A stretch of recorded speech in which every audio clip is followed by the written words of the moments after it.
Hey everybody, this is Mr. Rigger, and this is just a little reminder of 9.6 and an intro to 9.7.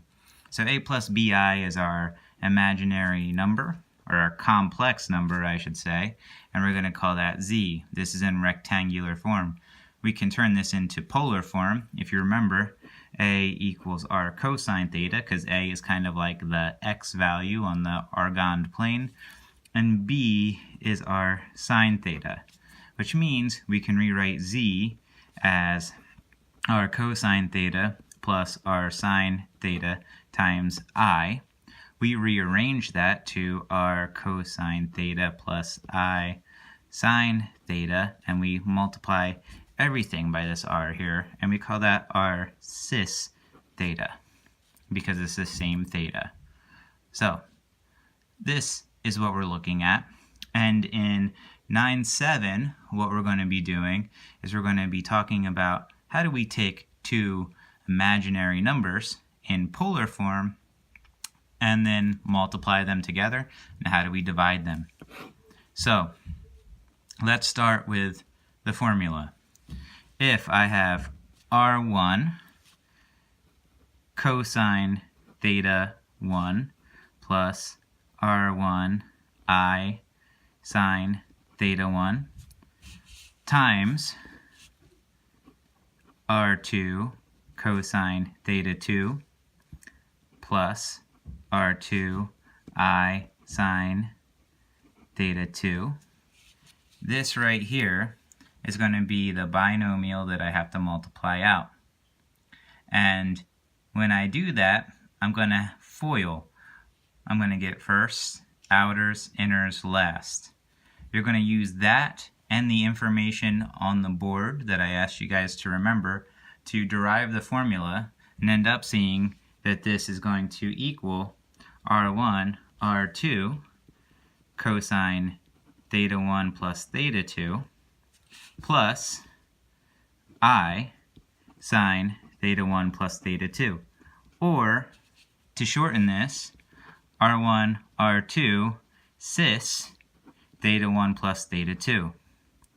So that's right, r1 cis theta 1 times r2 cis theta 2 is actually going to equal r1 times r2 cis theta 1 plus theta 2.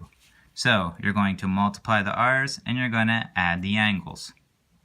So let's say that I have 3 cosine 7 pi over 6 plus I sine 7 pi over 6. This is really 3 cis 7 pi over 6. And we're going to multiply that by 2 cosine 2 pi over 3 plus I sine 2 pi over 3. And that is, again, going to be basically 2 cis 2 pi over 3. So, what is it when we multiply these two things together? Well, 3 times 2 times cis of 7 pi over 6 plus 2 pi over 3. Now, we know that this is 6, and we know that this is 7 pi over 6 plus 4 pi's over 6, which is really 11 pi's over 6. So 6 cis 11 pi over 6 is my answer, which is a lot nicer than doing all of this business up here, foiling these things out, trying to figure out where the I squared is, what the real part and the imaginary part is. And if we want to turn this back into rectangular form now, what we can do is remember that this is 6 times cosine 11 pi over 6 plus sine 11 pi over 6 times I. So this is going to be 6 times, now this is fourth quadrant, so cosine is positive and sine is negative. This is an I over here. 11 pi over 6, this is a pi over 6 reference angle, which is the first one that shows up in our chart. So cosine is root 3 over 2, and sine is 1/2 and I still get that I there.